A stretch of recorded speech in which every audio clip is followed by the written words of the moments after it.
Muy buenas tardes, amigas y amigos de la sintonía de Comentando la Actualidad, que se transmite por Telecanal, señal abierta, por Mundo Pacífico Cable y también por el cable Chepica Televisión, Radio Online Deportes Santa Cruz del amigo Carlos Barahona, y además estamos en YouTube y en Facebook. Con el auspicio de Panificadora Santa Cruz Casanova 169 y sus sucursales en Chepica y en Peralillo. Invitado en el día de hoy, mi estimado amigo, que no se afeita hace como 15 años ya, tiene una manda. El apellido es Rubilar y el nombre es Ángel. Pero de Ángel no tiene nada. Muy bien. Nuestros panelistas, Víctor Bustamante y don Bernardo Morel. Vamos a dejar de inmediato a Ángel Rubilar en la parte seria para que salude a la teleaudiencia y a los auditores.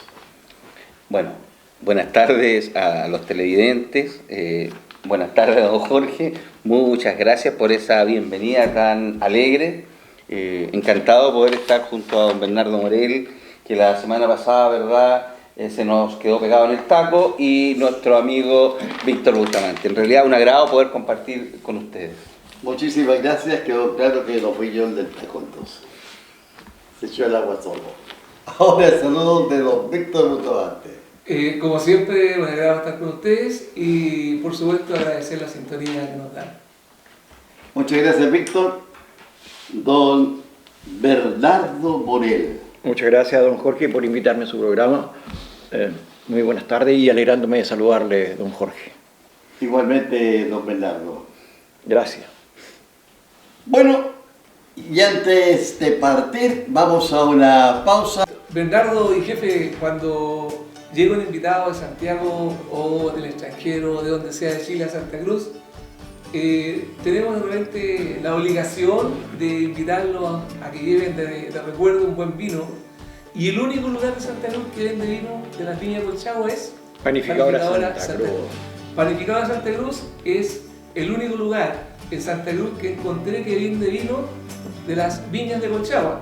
No hay otro lugar, así que si usted quiere un buen regalo para los amigos que lo visitan, un buen vino representativo de la zona, ¿dónde tiene que ir? Panificadora Santa Cruz. Y también, como Jorge a veces no le dan almuerzo, ¿dónde va a almorzar? Panificadora Santa Cruz, en Casa Nueva 169. Y si es tardecito, se toma un café cortado, se toma o se come un heladito o una pizza, ¿no es cierto? O, por último, lleva comida a su casa, ¿no es cierto? Preparada para hacer, comer y servirse solo, ¿verdad, don Jorge? Así es, don Bernardo. Y para conversar con sus amigos, nada mejor que en Panificadora Santa Cruz, un café cortadito y bien conversadito. ¿Y todo esto dónde, don Jorge? ¿Dónde? Casanova 169 en Santa Cruz y las sucursales en Chepica y en Peralillo. Muy bien, gracias por la Panificadora Santa Cruz. Gracias por estar en Santa Cruz y poder disfrutar de todas esas delicadeces que ofrece. Bueno, hablábamos del sueldo mínimo que quedó en 319.000 pesos hasta el 1 de septiembre. Ahí el sueldo se va a cambiar, depende el costo de la vida, cómo ha ido subiendo, si ha bajado, ahí se va a ver. Con la Central Unitaria de Trabajadores, cuya presidenta es doña Bárbara Figueroa. Quiero recordarles que doña Bárbara Figueroa fue candidata a alcalde aquí en Santa Cruz hace muchos años. ¿Pone cara de sorpresa usted? Sí, no. Yo la entrevisté, estuve en varios programas con ella. Bárbara Figueroa estuvo en Santa Cruz, candidata a alcalde por el Partido Comunista. Eso no lo tenía en el registro. Yo tampoco. ¿Ah? No, usted No. bajo el agua, jefe. Yo no lo había visto. Lo vamos a averiguar. Yo tengo los años de Matusalén, consulte. Muy bien. ¿Qué les parece? Pero yo escuché algo también que no recuerdo bien si esos 319 se iban a reajustar a 500 por el Estado. Algo así había antes, no sé si todavía estará vigente eso. Don Víctor. Sí, bueno, el tema del sueldo mínimo es algo que siempre complica. Aquí el tema yo creo que no es del gran empresariado, que sí pudiera a lo mejor pagarlo sin ningún problema, pero las pequeñas y sobre todo las pymes, no sé cómo estén, sobre todo en este tiempo, en cuanto a liquidez para poder afrontar ese sueldo. Yo creo que sí, el trabajador chileno merece eso y nada. Yo creo que deberíamos estar en los 500.000 pesos como un sueldo de dignidad, pero también hay empresas que les cuesta juntar las lucas para poder pagar a fin de mes. Entonces, aquí no tengo la información exacta, jefe, pero sí sé que hay un sector de empresariado, de pymes, que dan trabajo y que pasan, les cuesta mucho juntar los sueldos, sobre todo cuando los meses no son muy buenos. Muchas gracias, Víctor, mi estimado amigo. Bueno, uno tiene que entender cuál es el concepto del sueldo mínimo. El concepto del sueldo mínimo es que garantiza a todos y cada uno de los trabajadores de Chile un valor base para su pago de sueldo. La mayor cantidad de empresas en Chile, particularmente las empresas grandes, no pagan el sueldo mínimo. Y como bien decía Víctor, no son la que genera mayor cantidad de fuente laboral. La pequeña y la mediana empresa, y particularmente el área del comercio detallista, es quien genera la mayor cantidad de fuentes laborales en este país. Y es las pymes, correcto. Y eso es muy complejo para una pyme, ¿verdad? Tener sueldos más altos. Si uno quisiera entender una pyme de 3 o 4 empleados, ¿verdad? El dueño y 2 o 3 personajes más que lo acompañan en su labor diaria, es complejo para ellos lograr sueldos de mayor cuantía. No olvidemos que no todas las empresas en este país tienen flujos de caja grandes. Entonces, el sueldo mínimo tiene un sentido, que es garantizarle a todos los chilenos, ¿verdad?, un piso, para que de una u otra manera puedan tener la previsión social.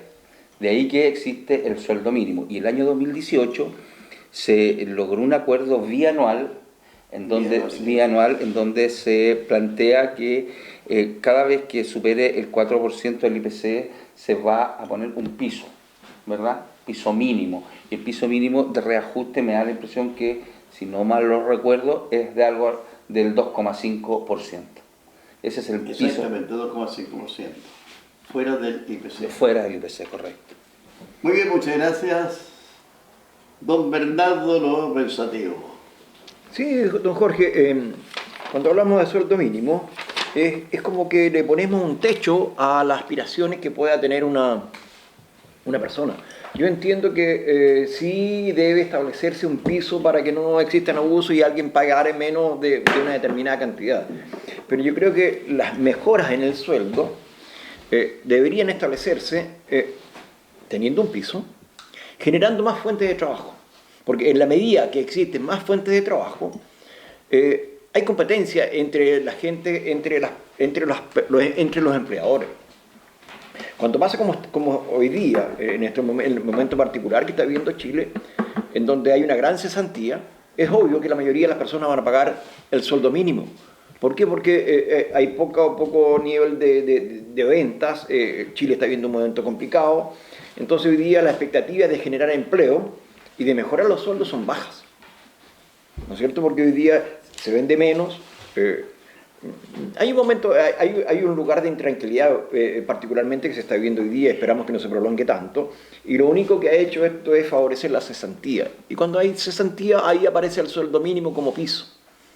Cuando no está, cuando los países viven momentos de bonanza, el sueldo mínimo como que no existe, porque todos pagan más del sueldo mínimo, porque se generan mejores condiciones de trabajo, se generan mejores condiciones de mercado, lo cual hace que los empresarios, pequeños, grandes, medianos, necesiten más colaboradores para que trabajen en su empresa y por lo tanto deben pagar más allá del sueldo mínimo, ¿no es cierto? Oferta y demanda. Pero hoy día particularmente Chile está viviendo un momento complejo, en donde vemos que los niveles de cesantía cada día aumentan más. Hoy día también estamos viviendo una sequía que es muy compleja, lo cual también hace que la creación de nuevos empleos se vea compleja. El sueldo mínimo tal vez debería ser un poco más alto, pero las condiciones hoy día tal vez no lo permitan, porque hay muchas pymes, como decían panelistas, que hoy día les cuesta solventar algunos costos, porque los costos asociados también han subido. Petróleo, luz, insumos distintos también han subido. Pero yo siento que hay una parte muy importante de todo este proceso, que es el trabajador, que uno no debe descuidarse. Es un eje principal del trabajo, aquel que aporta con su mano de obra.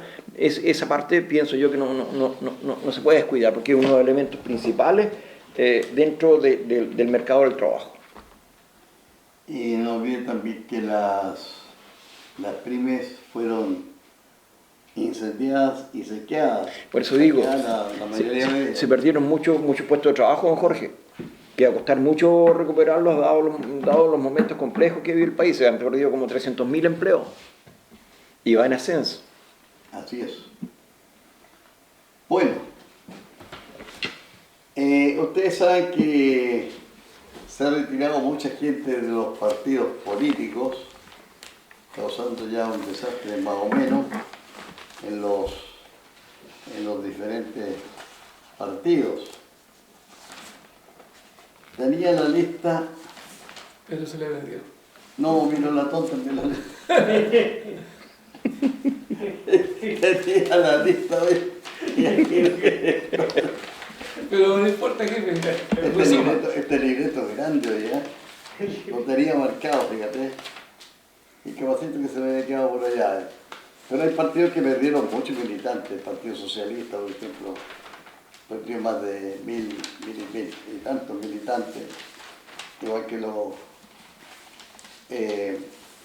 aquí estaba, pero se quedó por allá la cosa. Sí, pero no está con los porcentajes en una página. Revolución Democrática y Partido Socialista dividieron el listado. La denuncia de militantes a partidos suma más de 14.000 durante la crisis. Pero el que más recuerdo yo que sufrió fue el Revolución Democrática. Se les fue, pero mucha gente. 2.000 y tantos militantes. Esto dice que fue producto de la crisis, de todo lo que se hizo, y muchos preguntan por qué el partido militante de Revolución Democrática pregunta por qué ellos perdieron tanto. Entonces una de las dirigentes respondía, bueno, entonces quiere decir que no lo estamos haciendo bien. ¿Qué piensan ustedes, don Víctor?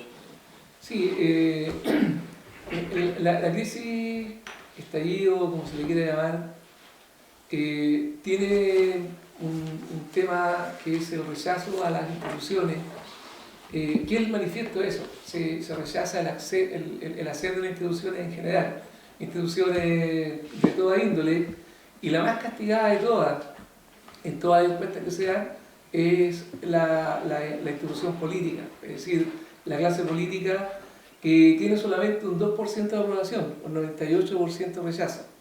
Cuando uno mira estos datos, que son datos duros, y ve que la política tradicional, los partidos políticos tradicionales tienen un 98% de rechazo, si miramos el error de la muestra, prácticamente que nadie cree en ello, uno dice, bueno, algo está pasando al interior de la clase política.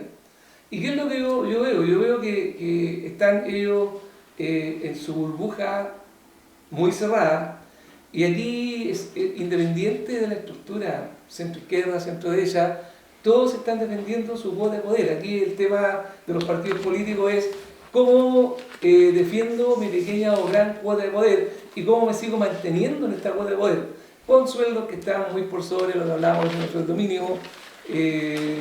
Varias veces el sueldo mínimo tiene de ganancia cada diputado, cada senador. Por lo tanto, ellos están ahí defendiendo. ¿Y qué pasa? No son capaces de darse cuenta de lo que la gente pide y atender las necesidades efectivas de la población. Por lo tanto, la población llega al momento en que dice, bueno, ya manifiesto mi rechazo, manifiesto mi incomodidad sobre la clase política, manifiesto mi malestar sobre la clase política, me van a obligar luego a votar por constituyentes que a lo mejor no me representan, pero que van a representar nuevamente a esta clase política. ¿Cuál es la opción que me queda para los que no están en los partidos políticos? Si no los representan, salirse. Es un tema básico. O sea, si mi partido político no me representa, si mi conglomerado de pensamiento político no me representa, e insisten en seguir una línea distinta a lo que la población está pidiendo, claramente aquí viene el cuento, no me representan, me salgo. Y aquí, jefe, quiero dar un ejemplo de por qué la clase política, esta cúpula, esta clase política tradicional, que se han hecho del poder durante todos los años luego de la dictadura y que se lo han pasado de familia en familia, y aquí están todos mezclados, derecha e izquierda, no hay nadie que se salve, no han sabido responder a lo que la población quiere. Si nosotros miramos, cuando parte el primer periodo de Bachelet, este primer periodo de Bachelet representa un desencanto hacia los nombres tradicionales, Lagos, Frey, Elwin, y quieren ver una cara nueva en política. La gente dice, bueno, Bachelet, una cara nueva en política, no era conocida en política, había perdido una elección por paliza en la elección anterior, y sale presidenta. Bueno, te damos lo pone aquí, veamos si con una cara nueva podemos tener satisfacción de las necesidades. Pasa los 4 años de Bachelet, no responde a la petición del pueblo, y dice el pueblo, bueno, no me respondió la centroizquierda, ahora voto por la centroderecha. Votan por Piñera, ¿cierto? A la vuelta de un par de años, Piñera ya no satisfacía lo que el pueblo quería, todos querían ya un cambio, vuelve de nuevo, ¿qué hacemos? Volvemos a la centroizquierda, vuelve Bachelet, a los 2 años ya Bachelet estaba en la misma condición de Piñera actual, o casi igual, cero credibilidad y no satisfacía lo que decía la gente. ¿Qué hace la gente? Vuelve nuevamente a la centro derecha. Es decir, bueno, si la centro izquierda no me satisface, veamos qué va a hacer la centro derecha. Y a los 2 años y medio ya Piñera está en un porcentaje de incredibilidad absoluta. Y el cuento es, bueno, ¿en quién va a creer la gente de aquí en adelante? O sea, en la elección, la próxima elección presidencial o en las elecciones comunales, ¿por quién va a votar la gente si no quiere saber nada de quien esté con una mochila política atrás? Entonces, yo me pregunto, ¿por quién va a votar el ciudadano chileno, la población, la sociedad chilena en la próxima elección presidencial cuando ya probamos ambos lados de la política y nos dimos cuenta que eran los mismos?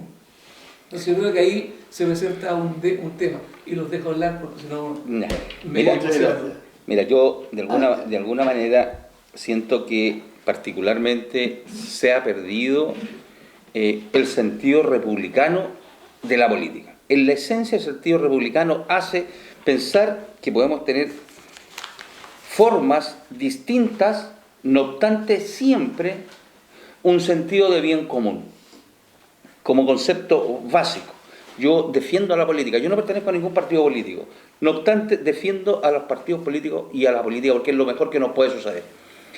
Desde mi perspectiva, ha habido un desprestigio de esta clase política que en los últimos 30 años nos ha gobernado. Ahora, nosotros, los ciudadanos, hemos cometido el pecado de omisión, porque hemos sido responsables de tener instalados a los mismos durante los últimos 29 años. Caso patético, el senador de la sexta región, el señor Letelier. Caso patético, Patricio Melero, para que no digan, oye, te fuiste a un lado, te fuiste al otro. Hay 2 parlamentarios que han estado 29 años en el Congreso Nacional. ¿Quién los eligió? Nosotros. Ahora, cuando me dicen, no hay más, sí hay más. Recuerden que en la primera candidatura de la presidenta Bachelet estuvo la señora Miranda también. Y en esa oportunidad hubieron 9 candidatos a presidentes de la República. Por lo tanto, creo que la ciudadanía también tiene que asumir su grado y su cuota de responsabilidad. Nosotros siento que en este tiempo, si bien es cierto, sentimos cierto rechazo por la clase política, debemos hacer entender a la clase política que tiene que cambiar su rumbo. Y creo que la mejor manera de que eso suceda es que en octubre, en las municipales, todos y cada uno de los concejales y alcaldes de este país, no importando su color político, deberían salir, pues deberían airearse. Yo creo que eso sería un buen síntoma, porque el 2021, no olvidemos, tenemos elección de diputados, elección de senador y elección de presidente de la República. Te falta una elección de constituyentes. Elección de constituyente y algo que está pendiente en el limbo de gobernador regional. Por lo tanto, Te faltaron los cores. los cores. Por lo tanto, entre el 2020 y 2021 hay una cantidad súper importante de elecciones. Y es ahí donde yo siento, Víctor, que nosotros los ciudadanos ahora tenemos que tener la responsabilidad cívica. Porque si no tenemos la responsabilidad cívica de instalar nuevos oferentes, difícilmente va a cambiar esta situación. Porque de verdad que ahí vamos a mantener a los mismos. Muchas veces yo escucho en la calle, ¿va a ir a votar? No, están los mismos ladrones de siempre. Yo no comparto esa opinión. No obstante, mi respuesta es, bueno, si usted no va a votar, ¿a quién deja? ¿A quién deja ahí? Entonces, creo que también tenemos que aprender a tener un poquito de conciencia cívica. Y en la medida que los ciudadanos tengamos conciencia cívica y cambiemos a los oferentes, la cosa va a ser distinta. Y respecto de revolución democrática, bueno, uno tiene que ser realista en política. Y tiene que ser consecuente en política. De otra manera, más mal visto nos vemos por Víctor. Si decimos una cosa y hacemos otra, obviamente que nos vamos a ver mal vistos. Y no digamos nada, pues sí. Es cosa de ver las noticias en los últimos días nomás. Aquí a los señores parlamentarios, particularmente de ese sector, están viajando a donde ideológicamente se supone que son sus contrapuntos, ¿verdad? Y están dejando a lo que se llama la primera línea, o a la gente de choque, a la gente de avanzada, de revolución social, sola, po. Entonces, ahí hay una inconsecuencia también gigante. Por lo tanto, la gente no se siente representada, y al no sentirse representada, lo más lógico, si a mí no me gusta este equipo de fútbol, me cambio, me voy a otro, o me retiro. Y aquí está pasando lo mismo. La compañera Figueroa, hablando del sueldo mínimo, ella tiene un sueldo de 8 millones por presidir la CUT. No es menor. No es menor, ¿eh? No es menor. Por eso escapa tanto. Pero obvio, si yo me puedo desvestir en un discurso, ¿verdad? Que de la boca hacia afuera dice una cosa, pero en mi propia realidad dice otra. Así, a ver cómo. Sí, pues en mi realidad dice otra. Yo lucho, como el caso de la señora Bárbara Figueroa, supuestamente contra los empresarios abusadores, Bueno, pero ella desde los trabajadores, no olviden que durante el gobierno de la presidenta Bachelet, la señora Bárbara Figueroa se escondió, se perdió, po. Se perdió. El señor de la Puente se perdió. Aquí, estos actores sociales también han perdido su rumbo. Ellos tienen una función de carácter gremial, pero ellos están ejerciendo en el último tiempo una función de carácter político. Yo recuerdo palabras textuales del señor de la Puente en el primer gobierno del presidente Piñera, decir, no lo vamos a dejar gobernar y vamos a salir a la calle. Entonces, yo creo que en general la élite dirigencial de este país ha errado el rumbo. Eso. Muy bien, muchas gracias, Ángel. Una breve intervención. Yo tengo claro y lo planteo de esa forma, y lo que dije apunta no a la política, a que no se malentienda. Yo creo que la política tiene que existir, existe en sí, habiendo un grupo de seres humanos, la política está presente y tiene que estar. El tema es la clase política. Lo que yo cuestiono en la actualidad es la clase política actual, que capturaron el poder político para ellos y que se lo han transmitido entre ellos. Y aquí, insisto, yo veo que derecha e izquierda es absolutamente lo mismo. Y lo más terrible es que son obedientes al poder económico, a las grandes empresas, a los grandes capitales, y hacen lo que los grandes capitales les piden. Ya hemos visto la cantidad de fraudes que se ven, de pagos hacia ambos lados. SQM es una muestra de eso. Entonces, yo creo que esa clase política es la que tiene que salir, ¿ya? Pero, ¿cómo hacemos que salga si son los que tienen las pautas para tocar y ninguno quiere dejar el cuento? Porque tú dices, claro, es responsabilidad de la ciudadanía, sí, pero cuando esta casta política que nos tiene agobiados porque insisten en quedarse con el poder, la misma, y no dan opción de salida o opción de entrada, te proponen los mismos candidatos. Te proponen los mismos candidatos. Entonces, ¿tú por quién vas a votar? Por los que te proponen ellos. Y al final siguen siendo los mismos.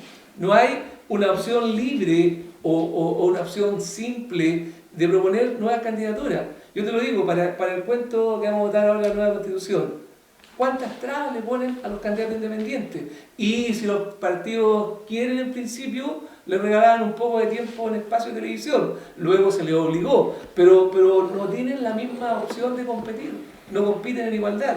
Por lo tanto, es muy difícil hacer que esta casta, que esta clase política que está ahí apuñalada en el poder, pueda hacer cambio. Cuando se habla de la primera línea, cuando se habla de la violencia, yo estoy en contra de eso, lo he manifestado acá.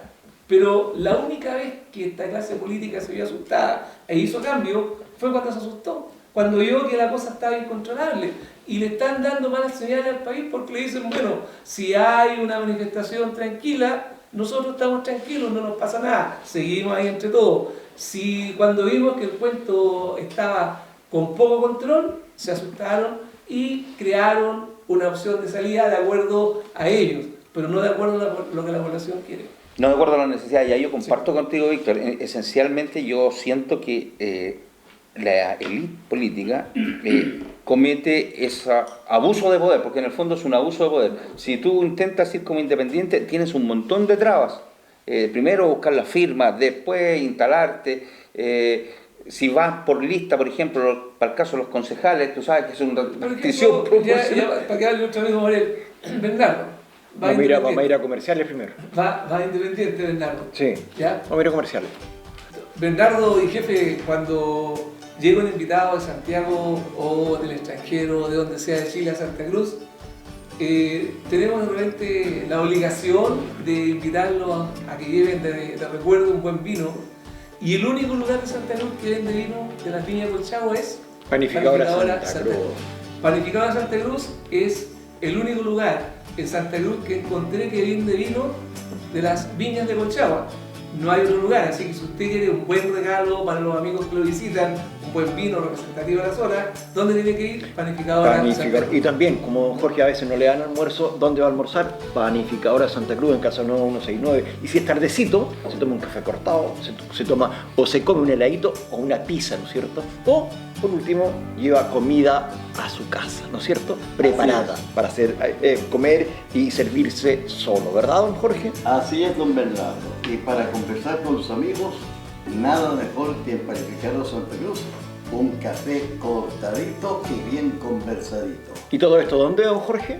¿Dónde? Casa Nova 169 en Santa Cruz y las sucursales en Chépica y en Peralillo. Muy bien, gracias por la Panificadora Santa Cruz. Gracias por estar en Santa Cruz y poder disfrutar de todas esas delicadeces que ofrece. Bueno, y ya estamos de vuelta. Tenía la palabra, me parece, No, don sí, Bernardo. le quiero decir algo y ahí Bernardo partía. Que Bernardo va en una candidatura independiente para darle a lo que es el tema de la dificultad de competir. Pero como candidato independiente no lleva una lista de concejales que lo apoyen. Porque la ley no se lo permite. Pero más allá de aquello, Víctor, en esta candidatura, que nos tocará el 20 de octubre, las próximas elecciones municipales, se da la paradoja que el alcalde de turno tiene 4 años para hacer su campaña y aquel que quiera competirle al alcalde instalado tiene 2 meses, con muchas restricciones en publicidad, tiene que recolectar firmas, inscribirle ante notario. Lo más que tiene un candidato independiente son problemas. Entonces, ¿quiénes se han encargado de tener este diseño y de poner dificultades? Los políticos. Aquí hemos tenido sentados a varios políticos que han dicho que no hay nunca más.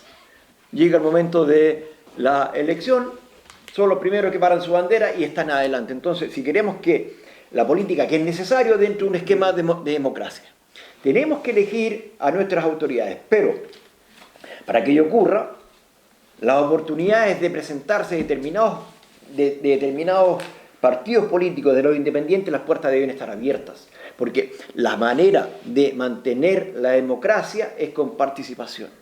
Si no somos capaces de abrir los canales de participación, tenemos, en primer lugar, corrupción. Cuando son muy largos los periodos, lo primero que aparece es la corrupción. Aparecen los compadrazgos, aparecen las relaciones perpetuas y nos arreglamos entre cuatro paredes porque somos los mismos. Entonces, los vicios de la permanencia de las personas en el poder son muchos. En primer lugar, la corrupción que tanto mal le hace a la sociedad, y en segundo lugar, frustra la participación de muchas personas. Porque yo creo que muchas personas, de los que nos ven en el programa, de los que están en este panel, tienen condiciones para dirigir una municipalidad, para ser diputados, para ser senadores. Los que están hoy día no son privilegiados. Ellos generan su condición de privilegio por la permanencia que ellos mismos generan, ¿no es cierto? Y hoy día particularmente, yo siento que la clase política que tenemos hoy día actúa con mucho egoísmo. Los problemas particulares que presenta la población, en este caso, las grandes manifestaciones, una de las prioridades que ellos ven que más necesitan ser mejoradas son las pensiones, ¿no es cierto? Las AFP nacen en el gobierno de Pinochet, en el año 1981, que las creó José Piñera. Condición básica era que tenían un 4% de rentabilidad, más UF. Así partió, ¿no es cierto? Entonces, si esa ley estuviera aplicada hoy día, una persona ganaría más o menos 300.000 pesos de jubilación. Y las AFP tenían la obligación de asumir la pérdida mes a mes. Y eso se modifica en el gobierno de Lagos. A partir de Elwin empiezan las modificaciones. Elwin las pérdidas las empezó a compensar al año. Y en el gobierno de Elwin, la responsabilidad de la AFP del 5%, porque si perdía plata el afiliado, la AFP tenía la obligación de compensarlo en un 5%. Elwin la baja al 1%. ¿No es cierto? Después, en el periodo de Frey, la cambia de 12 a 36 meses. Entonces las AFP nunca van a compensar las pérdidas. Y modifica, esto en el gobierno de Frey, modifica el artículo 39, que es el traspaso de riesgo de la AFP. La AFP ya no pierde nunca más plata. En el gobierno de Frey se modifica y quienes pierden plata son los afiliados. Y aquí, en el gobierno de Lagos, que era muy querido por los empresarios, modifica la tasa de mortalidad de las personas. Antes, en el gobierno, cuando se genera cuando se crea la AFP, la tasa de mortalidad se tomaba del INE, del Instituto Nacional de Estadística. El índice de mortalidad era de 85 años. El gobierno de Lagos toma la estadística de la Superintendencia de Seguros y Valores y la lleva a 110 años, la tasa de mortalidad. Esto en el gobierno del Lagos. Pero aquí, ustedes se fijan, yo les he hablado de muchos artículos. ¿Y quiénes votan todos estos artículos? Los congresistas, diputados y congresistas. Entonces, así como lo hicieron, como generaron todas estas condiciones para que las personas perdieran plata, o sea, no tuvieran las mismas condiciones que les favorezcan, ¿por qué no ponen la marcha atrás y generan condiciones para que las personas vuelvan a ganar plata? Porque pueden hacerlo. Todos estos son artículos y con leyes. La ley 20.255 en el gobierno de Bachelet, que hoy día ya no permite compensar pérdidas. Y aquí aparece algo muy grave, que cuando las personas se jubilan a través de las compañías de seguro, cuando la persona muere, los fondos no constituyen herencia. Las compañías de seguros se quedan con la plata del afiliado si es que te fallece. Si está en la AFP, no pierde su plata. La AFP mantiene la condición de heredable los dineros del afiliado. Entonces, si ustedes se dan cuenta, aquí todo esto, el problema de las pensiones, ¿dónde se generó? En el Congreso y en la Cámara de Diputados. Porque aquí hay leyes, hay artículos de ley. ¿Y las leyes dónde se generan? En el Congreso y en la Cámara de Diputados. Entonces, ¿el egoísmo dónde está? ¿Por qué las mismas personas, porque como dijeron ustedes, los mismos que generaron estas condiciones, están hoy día en el Congreso? ¿Por qué no reversan todas estas malas condiciones y generan nuevas condiciones? Es más, un pequeño detalle, Bernardo. Sí. respecto de las compañías de seguros. Sí. Las compañías de seguros son los dueños de la AFP. Los nuevos dueños de las AFP son las compañías de seguros. Y las AFP no han permitido, por ejemplo, que entre la banca al sistema. Se han negado durante muchos años, cada vez que ha habido una iniciativa de que los bancos ingresen al sistema de administración de fondos de pensiones, se niegan. No obstante, permitieron que las compañías de seguros entraran directamente al negocio. Sí. ¿Por qué? Porque son ellos los dueños de las administradoras de fondos de pensiones. Oye, Ángel, pero lo que queremos remarcar, que es lo que estamos conversando de los Sí. políticos, que ellos mismos generan las condiciones. Exactamente. Ellos generan las condiciones. Las condiciones no se crean del aire. Los políticos, los mismos que están instalados hoy día por muchos años, son los que generan estas condiciones. Entonces, Víctor, la pregunta es, ¿por qué no generan condiciones distintas para que todo vuelva a ser como antes y las personas, los afiliados que ya están en condiciones de jubilar, reciben mejores jubilaciones? Es una pregunta que yo no, de verdad... Es difícil de entender. Es muy difícil de entender. Para mí es muy difícil de entender porque todas estas condiciones adversas para los afiliados, para los pensionados, se generan en el gobierno de la concertación, que dice defender los derechos de las personas. Pero más allá de esto, son los políticos anclados durante 30 años los que no permiten que las personas vuelvan a tener mejores condiciones para poder jubilarse. Fíjate que en la discusión después del 18 de octubre, un miembro de Revolución Democrática pedía en el Congreso, un diputado, pedía en el Congreso solamente, voy a seguir tu lógica, Bernardo Morel, que se reversaran todas estas partidas legislativas y volviéramos al proyecto original instaurado el año 1981. 1981. Sí, señor. Sí, señor. En el año 1981 las condiciones eran piso mínimo, como dijo Bernardo Morel, 4%, Más UF. más UF. Por lo tanto, siempre llegabas a un piso normalmente anual de 8%. Y súmele a eso que no existían pérdidas. No existían pérdidas. Y en el gobierno del presidente Lago se crea el eufemismo, como la ley no te permite que hayan pérdidas, de rentabilidad negativa. Y eso lo hicieron todos los parlamentarios, tanto parlamentarios de derecha como parlamentarios de izquierda.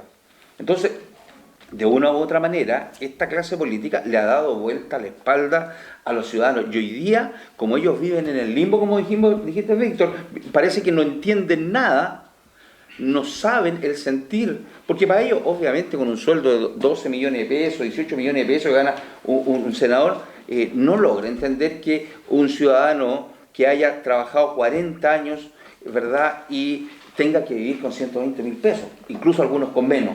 Entonces, eso ellos no lo entienden. No entienden que ese personaje se tiene todo el derecho del mundo a rebelarse, si entregó por este país el mejor de sus esfuerzos. Que ahí no nos podemos perder. El sentido del bien común lo tenemos que reinstalar en la política. Si no, de verdad, el que venga lo va a hacer mal.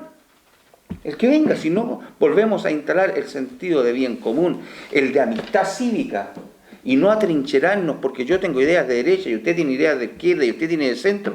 No, señor, yo creo que hoy día estamos llamados, particularmente los que tenemos la posibilidad, como yo hoy día, de estar frente a los televidentes por invitación de don Jorge, de hacer ver que tenemos que instalar el sentido de bien común primero. Si no, los políticos van a seguir haciendo lo que ellos quieran. Aquí, Bernardo, lo que tú preguntabas, el tema es que donde se entrelaza en lo que tú estabas comentando de los políticos y los cambios de la AFP, donde se entrelaza el poder económico con el poder político, sí, y eso es como el cáncer mayor que se le produce a la sociedad. Y eso lo provoca la permanencia. La permanencia. Es lógico, claro. porque ahí cuando se establece eso es la mezcla del poder económico con político. Y nosotros sabemos que el poder económico de la AFP es tan grande que te mueven todos los capitales de los grandes empresarios. O sea, no lo van a dejar, no lo van a soltar. Yo entiendo y creo, en mi opción de pensamiento, que la AFP nos han dado el ancho y que habría que buscar un sistema alternativo. Pero también entiendo que este poder, mezcla poder político-económico, no va a entregar la AFP, porque tienen ahí todo el capital en que se mueven todas las grandes empresas. Nosotros ponemos nuestra humilde cooperación todos los meses del 10% que nos sacan para cotizar, y por todos los chilenos reúnen una cantidad donde le pasan capital a las empresas, y cuando nosotros queremos pedirle, por ejemplo, a la banca, que también le pasa a la banca, un poco de dinero, nos cobran con intereses nuestro propio dinero. Por lo tanto, es un tema que está sucio, está cochino, está viciado, pero que no se va a cambiar porque es la mezcla máxima del abuso, que es cuando el poder económico y político entran. Por eso digo, pero esta conjugación de negatividad que hace que las personas no reciban lo que les es justo, nace de la permanencia de los congresistas. Como decían ustedes, 29 años en el poder. ¿Cuántas redes genera? ¿Cuántos lazos genera? Y lo que es peor, votan moros y cristianos en favor de los chilenos. Por eso digo que hoy día los políticos actuales están vestidos con mucho egoísmo. Miran para adentro, no alcanza a ver. No alcanzan a ver. La AFP no es mala, Víctor. Si lo que es malo son las leyes que generaron para que se crearan condiciones adversas. Pero esas leyes, Bernardo, no seamos ciegos, fueron pagadas. Sí, estoy de acuerdo por contigo. La AFP, por la AFP son las que pusieron allá. Pero se votaron en el Congreso. Y las votaron moros y cristianos. Por eso digo. Derecha e izquierda. ¿Y por qué no se reversan? Pero tú me dices que no son malas. Bueno, entonces, ¿para qué compra pensamiento? ¿Para qué compra lo que yo digo, el concepto, o sea, te puedo decir que votaron sin comprar. Lo malo digo yo que el concepto de AFP no es malo. El concepto. Los que la viciaron, los que la echaron a perder, son los congresistas. Sí. Y los capitalistas que fueron a comprar los congresistas. Pero se votaron en el Congreso. Pero se votaron en el Congreso. Sí, pero pagados, influenciados. De acuerdo, estoy de acuerdo contigo. Pero ¿por qué? Por eso digo aquí aparece el egoísmo. ¿Por qué no son capaces de reversar todo esto y hacer las leyes como corresponda? ¿Quién les va a pagar el equivalente a lo que les pagan la AFP? Bueno, pero te vuelvo a decir... Por eso, perdón, ahí termino. Por eso lo que tenemos que hacer es cambiar estas personas que están metidas en la política. Absolutamente. Por eso de repente, y aquí una jugada loca, pero que yo le encuentro de repente en un sentido, por eso de repente cuando dicen aquí no, es que no podemos sacar a Piñera, por eso de repente yo entro a pensar que la única opción es que se vayan todos para casa. Y me dicen, no, porque cómo hace Piñera el Estado, pero ¿cómo en Estados Unidos al presidente Trump le hacen un juicio? ¿Y por qué en Chile no se puede hacer? A ver, hay dos cosas distintas, Víctor. Pero es que el tema es que la única forma que este cuento se arregle es que todos se vayan. En primer lugar, el americano es ordenado en sus conceptos, ¿no es cierto? Por lo tanto, su constitución hoy día tiene 285 años. La tiene y la respeta. Acuérdate tú, mira, hay una ley, la ley de rifle. Sí, pero ha tenido modificaciones... Pero es que se respeta. Pero se va modificando. Respeta enmiendas. Le van agregando enmiendas, pero el corazón básico lo mantiene. Entonces, ellos respetan la ley y el orden. ¿Cuántas atribuciones tiene un policía en Estados Unidos? ¿Cuántas atribuciones tiene un policía en Estados Unidos? Todas. ¿Y quién lo respalda? El Estado. Aquí en Chile, ¿cuántas atribuciones tiene un carabinero? 0. Nadie lo respeta. Por eso te digo, entonces son culturas distintas, ¿no es cierto? En donde la cultura del respeto debe instalarse. Si queremos progresar, en primer lugar, tenemos que tener orden, ¿no es cierto? Y sin orden, no tenemos libertad, porque si no hay orden, yo no puedo salir a la calle. Yo no sé si voy a un determinado lugar y no sé si llegue. Por eso digo, entonces las culturas, las sociedades deben ser sí modernas, pero sí deben tener cultura de respeto, que hoy día nosotros particularmente las pedimos. Y creo que quería añadir, Víctor, con respecto al paralelo entre sacar a Piñera y sacar a Trump. Estuvo es el juicio. El juicio, fue enjuiciado. Es decir, o sea, si tienes una representación de un 6%, estoy de acuerdo. Vaya, o sea, uno puede decir, ¿representa o no representa lo que los chilenos Estoy de acuerdo. Pero lamentablemente nuestra Constitución no contempla los juicios políticos, no contempla el destituir a presidentes.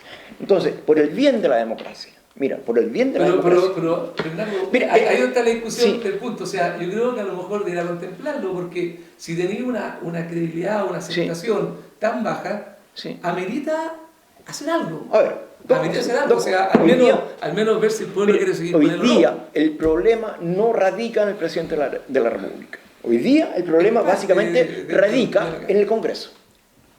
Si queremos que haya modificaciones, el Congreso. De ahí nace todo, de ahí nacen las leyes. ¿No es cierto? Hablábamos de egoísmo, hablábamos de que esta clase política, y fíjate que nadie la toca. Se van contra Piñera, pero a la clase política nadie la toca. Y es más, yo te aseguro que van a votar de nuevo por los mismos. Porque tienen la política del que tiene, mantiene. ¿Cuántas veces hemos escuchado? Oye, ¿quién va a ir? No, el que tiene, mantiene. Órdenes cupulares. Entonces, si estamos reclamando contra lo mismo, ¿cómo no vamos a ser capaces de tener un poquitito de conciencia, cultura cívica y cambiar a los gobernantes que hoy día tenemos? ¿Acaso los que están postulando son valor a la cabeza, o ellos hicieron algún curso, los que están hoy día ejerciendo el poder, fueron a alguna universidad, fueron a Harvard a estudiar para permanecer en el poder? Pero Por eso te digo, Víctor, hoy día se hace necesario que las personas entendamos que esto debe renovarse. Debemos cambiar lo que hay. Y existe la herramienta. Esta es la herramienta. No es la piedra, no es el fuego. Es una rayita que usted hace y esto se puede modificar. Por eso, Bernardo, yo creo que es difícil a nivel de presidencia, porque tenemos los candidatos que te van a poner. Y alguien que se dé a un nivel de conocimiento a nivel nacional es casi imposible. Por eso yo creo que las elecciones municipales van a marcar tendencia. Ahí se van a marcar tendencias. Y ahí habrá que ver si uno quiere mantener al alcalde, las personas, o quiere transformar el pueblo. Por eso es lo que hemos conversado acá, Bernardo, de darle un sentido a lo que es una ciudad. Darle un sentido a lo que es una ciudad. O sea, ¿qué queremos nosotros como ciudad? Y yo voy a ir al plano local para que antes que el jefe me corte. Por ejemplo, uno mira aquí tal cantidad de irregularidades de todo ámbito y tal cantidad de inoperancia de todo ámbito, que yo no entiendo cómo en el sector de la población Padre Hurtado, todo ese sector de Santa Cruz que ha crecido en población, que por lo que tengo entendido son como 10.000 habitantes, no tenga un colegio. ¿Ya? ¿Y qué hace la autoridad? Que permite crecer irracionalmente, sin espacios públicos, a una población. No tienen colegio, no tienen una posta, y tienen ya 10.000 habitantes, ¿cierto? No sé qué cantidad de jardines infantiles tengan. Espacios públicos, el Parque La Paz, que está a medio de terminar. Bien podríamos haberlo terminado, si el gobierno algo pasó, la empresa quebró ya, pero es el único espacio público que hay para 10.000 habitantes. Entonces, tenemos aquí un problema de que las autoridades no ven lo que la gente necesita y plantean, como tú lo decías, un tema de campaña permanente. Están todos los días en campaña, todos los días están en campaña. Tú ves show en la Calera Mistral, martes y jueves, o ahora en la plaza, show en la plaza, con gastos enormes que no se entienden, que no se justifican adecuadamente, con un tema con las áreas verdes que quedó hasta ahí y nadie más supo. Entonces, tenemos una serie de ruralidades, y ahí es donde ustedes tienen que ver si quieren mantener a alguien que entienda o que no entienda lo que es una ciudad, cómo se ordena una ciudad. Vemos los problemas de las veredas. Oye, un cuento complejísimo. Vemos el tema que está pasando bajo el puente que está atrás del municipio. Hay unas personas en condición de calle muy que no compleja. tienen la culpa de estar ahí, pero el municipio tiene que encargarse de atender a estas personas. Pero están creando un conflicto bajo el puente porque ya es como un pequeño campamento y tampoco limpian. Entonces van a crear un tema ahí, al menos de alguna forma el municipio tiene que intervenir. Yo digo, estas personas no están ahí por gusto, ¿ya? Pero tampoco te las puedes dejar al margen. No puedes obviarlas. Y están ahí al lado del municipio. ¿Cómo el alcalde no lo ha visto? ¿Cómo nadie le ha contado para que vayan y conversen con estas personas y busquen un lugar donde llevarlas? ¿Ya? Y limpien eso que está abajo. Entonces después nos lamentamos de situaciones que pasan. Bueno, ahí mismo lo que estábamos comentando hace poco rato, pues, Víctor, las autoridades están en otro estado, no entienden la realidad.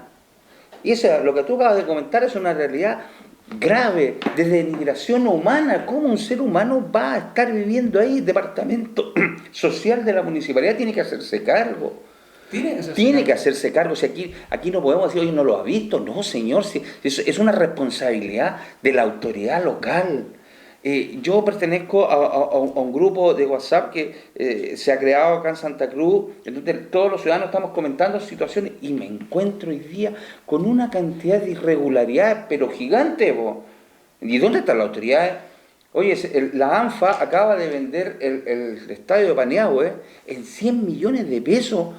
Y la municipalidad no tiene nada que decir, el Consejo Local de Deporte no tiene nada que decir. ¿Cómo no hacer un proyecto para comprar ese estadio en beneficio de la juventud. Todos sabemos la cantidad de beneficios que trae el deporte. Tenemos un gimnasio, oye, yo digo, eso es un galpón cerrado con pizarreño, asbesto, ¿sabes? La situación compleja que la OMS, que la Organización Mundial de la Salud, ha definido sobre el pizarreño.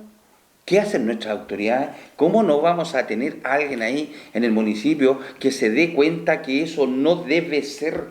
Eso se creó en forma momentánea hace como 40 o 50 años atrás y ahí quedó para siempre. Y han pasado distintas autoridades locales y no lo han visto. Santa Cruz se merece un estadio techado para que nuestros jóvenes practiquen básquetbol, voleibol, ¿verdad?, handball y otros deportes de mejor calidad. Si está en pleno centro de Santa Cruz. Santa Cruz es una ciudad que está definida en su esencia como turística.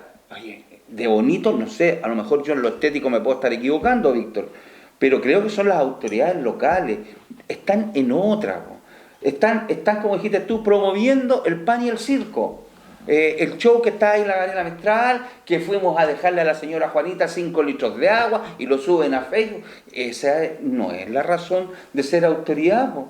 Yo espero, yo sé que ustedes dos van de candidato a alcalde, si alguno de ustedes llega al municipio, yo espero verlos con un sentido más de solucionar problemas reales que de andar haciendo pan y circo, porque los conozco a los dos, ¿verdad? Sé que son dos personajes muy serios, espero, ¿verdad?, que el que llegue al municipio llegue a solucionar este tipo de problemas que son los problemas reales. Oye, Ángel, yo quisiera retomar un poquitito y volver atrás. ¿Quiénes tienen la herramienta para cambiar todo esto? Parlamentarios. Son los electores. Los electores. Entonces, a los electores hay que también decirles que las condiciones en las cuales participamos, los independientes, como Víctor, como yo, que queremos ser alcalde para entregar lo mejor para Santa Cruz, necesitamos mejores condiciones. Porque, ¿cómo en 2 meses de campaña vamos a competir con 48 meses de campaña? Es difícil, ¿no es cierto? Y además, si tú vas a levantar una campaña, ¿con qué lo haces? Con recursos propios. Yo tendré que tener recursos propios. ¿Con qué lo hace un alcalde? Con recursos de todos nosotros. Entonces lo que haga es su obligación. O sea, no forma parte ni siquiera de meterse la mano en su bolsillo. Lo hace con recursos públicos y es la obligación de la autoridad ir generando cambios, ir generando progreso, ir generando bienestar social. Entonces, si lo hace, no es mérito, porque no pone ni un peso. Tal vez ponga gestión, pero plata no pone ni uno de su bolsillo. Entonces, nosotros los independientes, cuando queremos levantar nuestra candidatura, tenemos que juntar firmas, tenemos que juntar plata, y además tenemos 2 meses de campaña, y con restricciones en la puesta de publicidad y una serie de restricciones más. Entonces la cancha no es igual. No es que queremos votarnos a víctimas, pero es la realidad. Entonces, ¿cómo se puede competir? Entonces el votante, el elector, tiene que conocer las condiciones en las cuales los independientes participamos de esta elección. Participamos con mucho esmero. Tenemos muy buenas ideas. Queremos trabajar por Santa Cruz, pero competir con alguien que tiene todo a su favor es muy difícil. ¿No es cierto? Entonces, sí hay muy buenas ideas en Víctor, yo también tengo muy buenas ideas, y queremos lo mejor para Santa Cruz, pero necesitamos que ustedes, los electores, sepan bajo las condiciones en las cuales participamos. Es una cancha muy dispareja, esta sí la cancha. ¿No es cierto? Entonces necesitamos que ustedes entiendan que el que tiene no mantiene. El que quiere tomar un lugar en la municipalidad debe trabajar para ganárselo. Y nosotros los independientes queremos un lugar, porque hoy día, como dicen ustedes los políticos, ¿qué evaluación tienen? Un 2%. Entonces, ¿en quién están puestos los ojos de las personas? En los independientes. Y los independientes tenemos tanta ganas de trabajar, y tenemos tanta disposición para trabajar, y tenemos tan buenas ideas como el mejor de los alcaldes. Entonces, por eso, este es para que la comunidad entienda cómo funciona el sistema. Si hay todos los días show en la Gabriela Mistral, no es porque el alcalde ponga plata de su bolsillo. La municipalidad pone toda esa plata. Y él la gasta porque tiene que gastarla, porque forma parte de su ejercicio. No es mérito propio. Muy bien, señores, vamos a ir a una pausa y vamos a retornar. Bernardo y jefe, cuando llego un invitado de Santiago o del extranjero, de donde sea de Chile a Santa Cruz, tenemos realmente la obligación de invitarlos a que lleven de recuerdo un buen vino. Y el único lugar de Santa Cruz que vende vino de las viñas de Colchagua es Panificadora Santa Cruz. Panificadora Santa Cruz es el único lugar en Santa Cruz que encontré que vende vino de las viñas de Colchagua. No hay otro lugar, así que si usted quiere un buen regalo para los amigos que lo visitan, un buen vino representativo de la zona, ¿dónde tiene que ir? Panificadora Santa Cruz. Y también, como Jorge a veces no le dan almuerzo, ¿dónde va a almorzar? Panificadora Santa Cruz en Casa Nueva 169. Y si es tardecito, se toma un café cortado, se toma o se come un heladito o una pizza, ¿no es cierto? O, por último, lleva comida a su casa, ¿no es cierto? Preparada para hacer, comer y servirse solo, ¿verdad, don Jorge? Así es, don Bernardo. Y para conversar con los amigos, nada mejor que el Panificador Santa Cruz, un café cortadito y bien conversadito. ¿Y todo esto dónde, don Jorge? ¿Dónde? Casa Nova 169 en Santa Cruz y las sucursales en Chépica y en Peralillo. Muy bien, gracias por la Panificadora Santa Cruz. Gracias por estar en Santa Cruz y poder disfrutar de todas esas delicadeces que ofrece. Bueno, estimados amigas y amigos, llega la hora de la despedida. Vamos a dejar las cámaras televisivas y el micrófonos de Radio Deportes Santa Cruz, Radio Online. Además está YouTube y Facebook para que se despida nuestro amigo Ángel Rubilar, que nos acompañó hoy día. Bueno, reiterar a todos y cada uno de los televidentes que tenemos una responsabilidad que ejercer en octubre, en abril también, y tenemos que cambiar la ciudad de Santa Cruz, con ideas, con trabajo, con esfuerzo. Tenemos que todos aportar. El sentido de bien común debe quedarse instalado. Darle las gracias a don Jorge por su amabilidad de invitarme. Cada vez que te lo hace, yo gustoso vengo, porque creo que estos espacios permiten de una u otra forma ir entregándole a la comunidad las herramientas para que cambiemos este sistema. Muchas gracias. Don Víctor Botamante, precandidato a alcalde también. ¿No? Gracias, jefe. Como siempre, agradecer la sintonía. Muchas gracias, don Víctor. Don Bernardo Morel, precandidato también. Muchas gracias, don Jorge, por invitarme. Amigas y amigos, llega la hora, como dije anteriormente, la despedida. Si Dios nos dispone otra cosa, nos volveremos a encontrar la próxima semana.